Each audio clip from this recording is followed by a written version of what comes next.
Good evening and welcome. You're watching News Central now on News Central Television. My name is Mazino Peel. These are the top stories this hour around the continent. Senate screens and confirms 7 new ministerial nominees, and we'll get to that in just a bit. But first, let's take our first story. We begin the news in Europe, where heavy rains and fierce winds have sparked floods in Valencia and the southern Andalusia region in Spain. According to the regional emergency services, at least 70 people are dead, with bodies still being recovered and identified. Regional Chief Carlos Mazon reports that many parts of the Valencia region are cut off from power. Power lines, phone lines are also down, and some places were cut off by flooded roads. Spanish Prime Minister Pedro Sanchez says it is the worst storm surge in the last century. Meteorologists have said the storm was caused by cold air moving over warm waters of the Mediterranean Sea, which produced intense rain clouds. The downpours are expected to continue until at least on Thursday. Ayer nuestro país fue golpeado por la peor dana en lo que llevamos de siglo. Hay docenas de municipios inundados, carreteras y vías cortadas, puentes destrozados por la violencia de las aguas. Y quiero, en primer lugar, trasladar en nombre del Gobierno de España, pero estoy convencido del conjunto de la sociedad española, toda nuestra solidaridad y el afecto a las familias de las personas que han fallecido en esta tragedia. Meanwhile, Spain has declared 3 days of mourning over the more than 70 deaths that have been caused by the severe floods in parts of the country. According to Angel Victor Torres, Minister of Territory Policy, the Spanish government says it will offer all available assistance to those affected by the disaster. Decir también que el presidente del Gobierno de España, Pedro Sánchez, ha hablado con Su Majestad el Rey y le ha comunicado también el decreto de luto oficial de 3 días, los días 31, o sea, mañana, el día 1 y el día 2. No será sencilla, los daños, como digo, materiales son muy cuantiosos. En estos momentos aún no podemos calcular en qué cantidad, pero hoy creo que el dolor mayor está en la pérdida de las vidas humanas. Y en ese sentido trasladar también a los afectados que, si la condición así se lo permite, ya pueden activar el pedir ayudas a las subdelegaciones o delegaciones de gobierno, y que aprobaremos en el inmediato Consejo de Ministros la declaración de zona altamente afectada por fenómeno natural, y que se van a arbitrar todas las ayudas por parte del Gobierno de España, incluidas también las que ofrece la Unión Europea. Now, the European Commission President Ursula von der Leyen has described the floods in Spain as devastating and adds that the European Union stands ready to support relief efforts led by the Spanish government. Officials say a year's worth of rain has fallen and at least 60 people have been reported dead. What we are seeing is devastating. Entire villages are covered with mud. People seeking refuge on trees and cars swept away by the fury of the waters. Tens of people have lost their lives.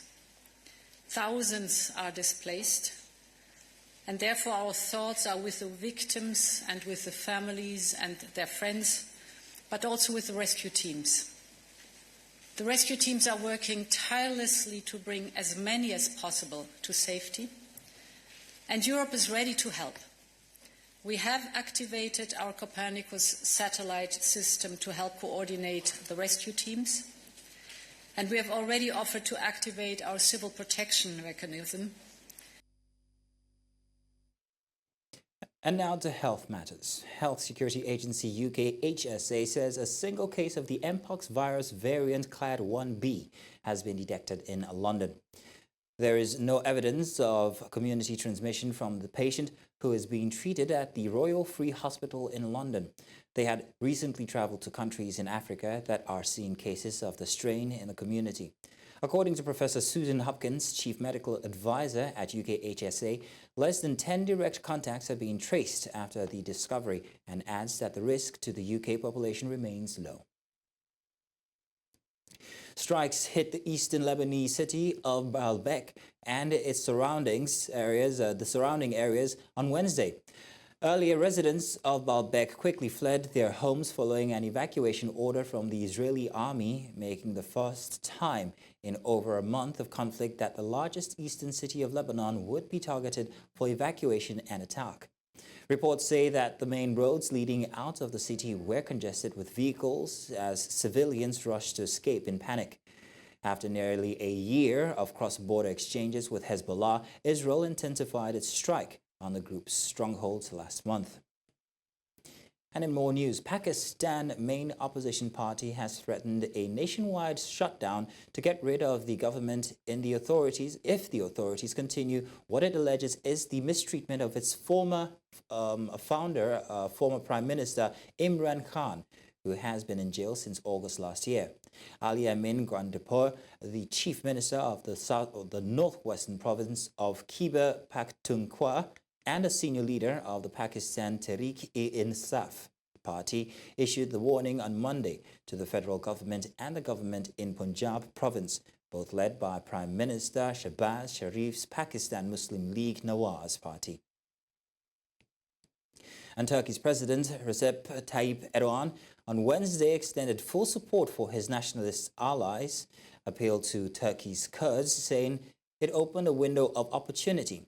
Abdullah Öcalan, the incarcerated PKK leader, received a shock olive branch this week from Devlet Bahçeli, the leader of Turkey's ultra-nationalist MPH party, who invited him to parliament to repudiate terrors and dissolve the banned organization. Öcalan has been languishing in solitary confinement on a Turkish prison island since 1999. Soon after his appeal, Turkey was shaken by an attack at the headquarters of the state-owned defense firm TAI that killed 5 and injured 22. Terör belası başta olmak üzere kronik sorunlarımızı çözmek, kardeşliği pekiştirmek, Türkiye'yi kardeşlik ekseninde büyütmek için bugün önümüze bir kez daha bulunmaz bir imkan çıkmıştır. Buradan Cumhur İttifakı'ndaki yol arkadaşımız, Milliyetçi Hareket Partisi Genel Başkanı Sayın Devlet Bahçeli'ye, tüm Milliyetçi Hareket Partisi camiasına, grubum adına, aziz milletim adına selam ve şükranlarımı tekrar ifade ediyorum. Sevgili Kürt kardeşlerim, senden bu eli samimiyetle tutmanı, sımsıkı tutmanı bekliyoruz.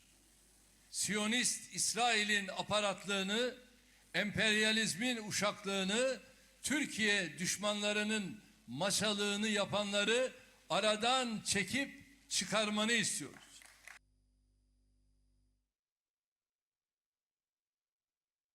We're on a short break now, and when we return, we tell you that Harris and Trump hit the road in final election sprint. This and more coming up after the break.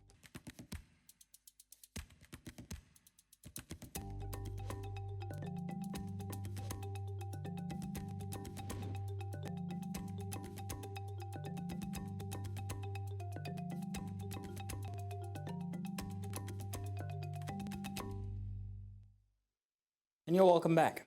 Now, in North America, U.S. former President Donald Trump has addressed the controversy surrounding his recent rally in New York, where a speaker referred to Puerto Rico as a floating island of garbage. Trump claims that nobody loves Latino community and our Puerto Rican community more than he does. He emphasized his commitment to delivering the best future for Puerto Ricans and Hispanic Americans at a rally in Pennsylvania. Despite the backlash, Trump maintains that his rally was an absolute love fest and shifts the focus to criticizing his Democratic opponent on border enforcement, crime, and the economy.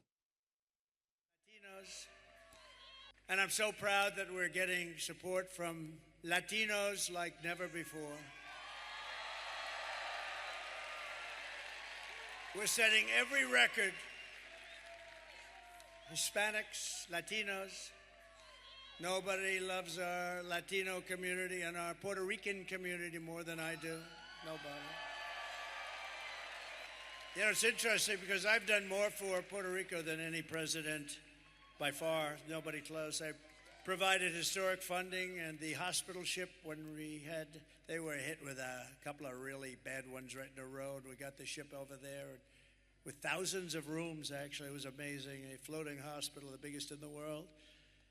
I will deliver the best future for Puerto Ricans and for Hispanic Americans. Vice President Kamala Harris delivered what her campaign has called her closing argument last night in Washington, D.C. at the spot former President Donald Trump spoke from shortly before the Capitol riot almost in January 2021. Donald Trump distanced himself from a comedian who called Puerto Rico a floating island of garbage at his rally, but did not personally apologize.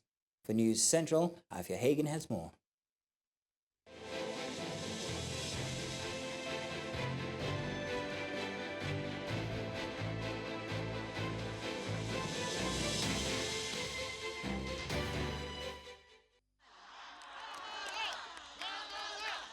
Kamala Harris urged Americans to write the next chapter for their country and reject Donald Trump's chaos and division as she delivered a powerful closing argument to voters against the glowing backdrop of the White House. The Democratic vice president warned against Trump's lust for unchecked power as she addressed a mass rally at the site where her Republican rival riled up a mob before the deadly January 6, 2021 assault on the U.S. Capitol.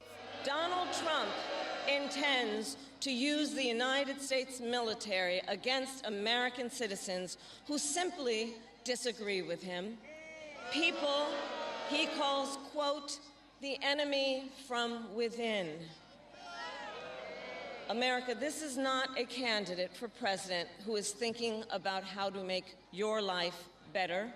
This is someone who is unstable, obsessed with revenge, consumed with grievance, and out for unchecked power. Harris's campaign claims 75,000 people attended the rally.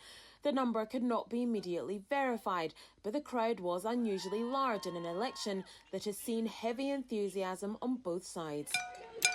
Harris and Trump remained in a dead heat in the polls, with both desperately trying to convince undecided voters in 7 key swing states. Trump has spent the last 2 days trying to tamp down a firestorm over his weekend rally in New York's famed Madison Square Garden, at which a warm-up comedian jibed that Puerto Rico was a floating island of garbage. In a TV appearance, Trump said the comedian who made the comments about Puerto Rico probably shouldn't have been there. Somebody said there was a comedian that joked about Puerto Rico or something, and I have no idea who he was. Never saw him, never heard of him, and don't want to hear of him. But I have no idea. They put a comedian in, which everybody does. You throw comedians in. You don't vet them and go crazy. It's nobody's fault.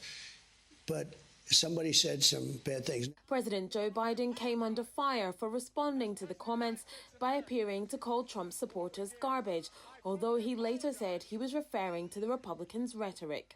Trump later rallied in blue-collar Allentown in Pennsylvania, perhaps the most crucial of the 7 battleground states that are expected to decide the election, and a city that is home to a large Puerto Rican community. Fears of a repeat of the chaos from 4 years ago hang heavy over this year's election, with Trump repeatedly indicating that he might again refuse to accept the result if he loses.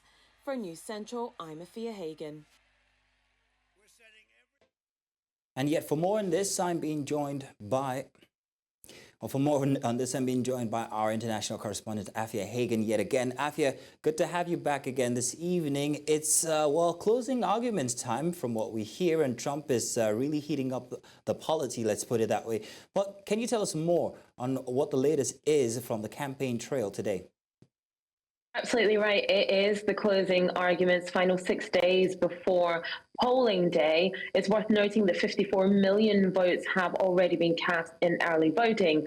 And you are seeing the candidates crisscrossing the United States in a last bid to get those votes in. So today, Kamala Harris is encouraging people to get out the vote in North Carolina, Pennsylvania, and Wisconsin. Her husband, Douglas Emhoff, will be in Las Vegas at a rally with students at the University of Nevada.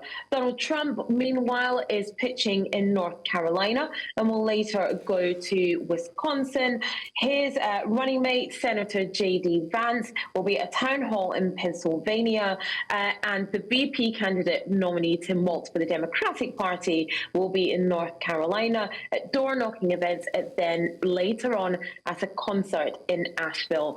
So all hands to the pump, and a really, really busy time in this final 6 days of the election. And like you said, it's closing arguments, it's winding up their campaigns and doing what they can to get this over the line. Well, not without its drama. Could you tell us more about President Joe Biden's gaffe from yesterday? Yeah, I mean, this campaign has been full of drama and it frankly never stops. So this is still the fallout from that huge Trump rally in Madison Square Garden over the weekend, where you had that comedian saying that Puerto Rico was a floating island of garbage. Now, Joe Biden was at an event yesterday. It was an event on Zoom. It was sort of like a campaign call, getting people out to vote.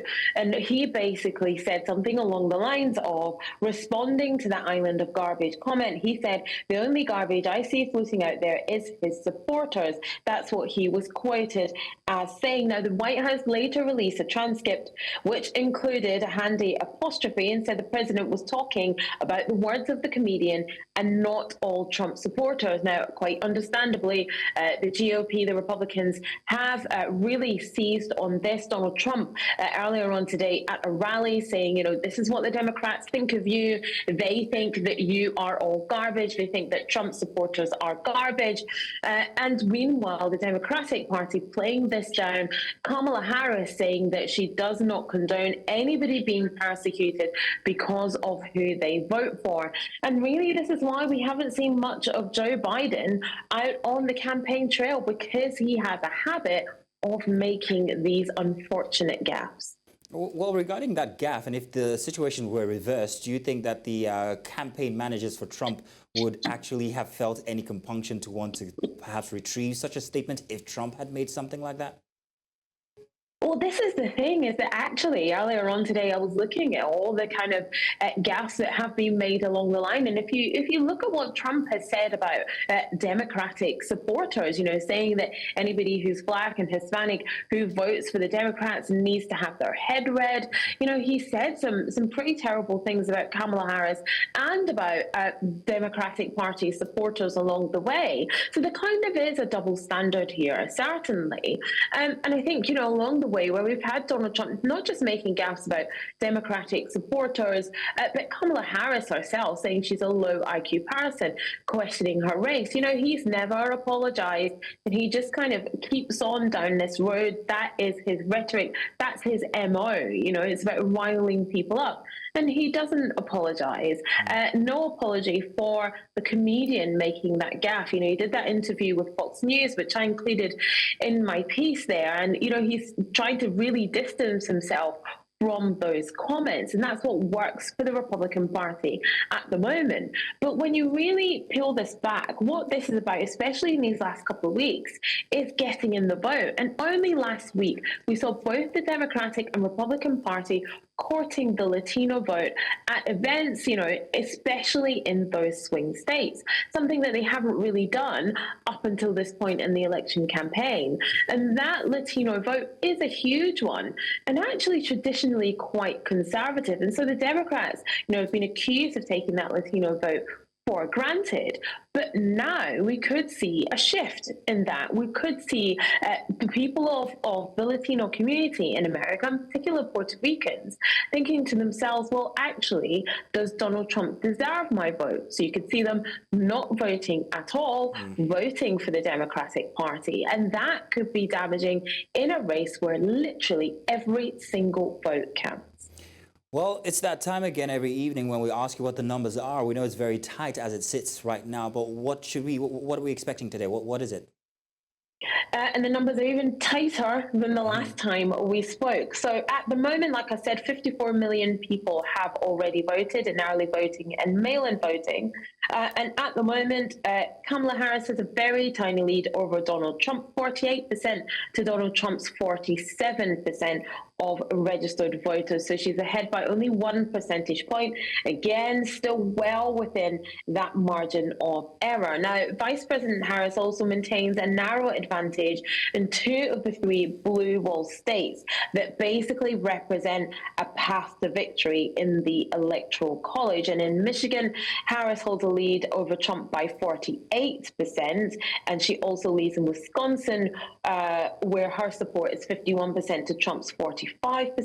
The race is tied in Pennsylvania, where they both have 48% of that vote. And 3 states where Trump kind of has more favor of those votes.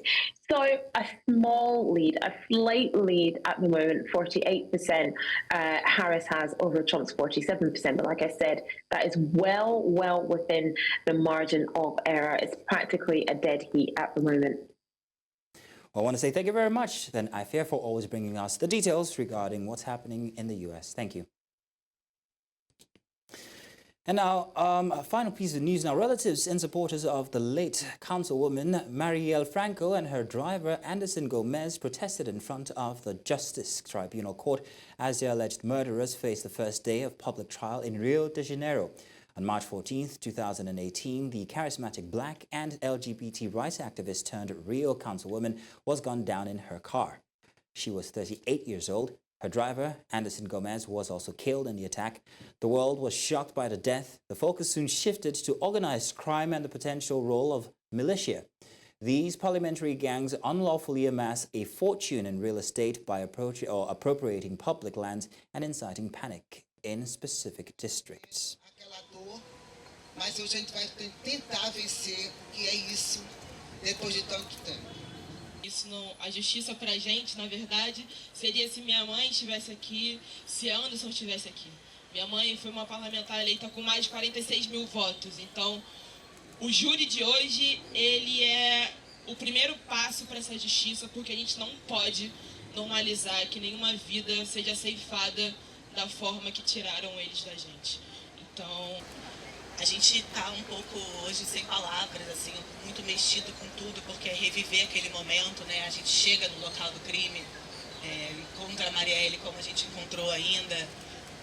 Tem ali um momento de reconhecer o corpo da Mari no IML e depois toda essa avalanche que vem. And that's all the stories this hour from beyond the continent. Now, to remember, you can watch News Central live on DSTV, channel 422, Star Times, channel 274, Avo TV, and of course on YouTube. Many thanks for watching. My name is Mazino Appeal.